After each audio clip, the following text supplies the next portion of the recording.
Satuan Reserse Narkoba Polrestabes Makassar mengungkap peredaran narkoba jenis sabu seberat 13,3 kg. Dalam kasus ini, polisi menangkap 8 orang pelaku yang merupakan kurir jaringan internasional. Satuan Reserse Narkoba Polrestabes Makassar menangkap 8 kurir sabu. Mereka diduga kuat merupakan jaringan internasional yang ditangkap pada Juli hingga Agustus 2025. Dari hasil penyelidikan, para kurir ini membawa sabu berdasarkan perintah melalui aplikasi. Mereka tak lagi bertemu para pemesan barang haram tersebut, melainkan melalui perantara aplikasi khusus.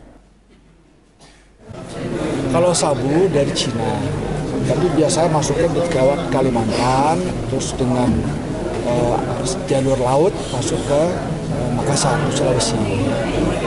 Itu rute yang biasa, tapi kadang mereka tidak mungkin melalui rute pesawat karena pasti ketahuan. Itu kan ada bea cukai kemarin angkap untuk pesawat, karena ada bea cukai. Tapi kalau ini melalui pelabuhan tikus biasanya. Nah, kalau orang yang digunakan seperti yang kita tahu tadi, ada yang dari Jawa Barat, dari mana itu sesuai dengan petunjuk dari atasannya mereka itu, siapa yang digunakan. Karena mungkin supaya nggak ketahuan jadi mereka menyamarkan lah supaya bukan hanya orang sini. Dari 8 kurir tersebut, polisi menyita 13,3 kg sabu. Para pelaku kini ditahan dan dijerat pasal tentang narkotika dengan ancaman hukuman hingga hukuman mati. Arif Tirtana, Kompas TV Makassar, Sulawesi Selatan.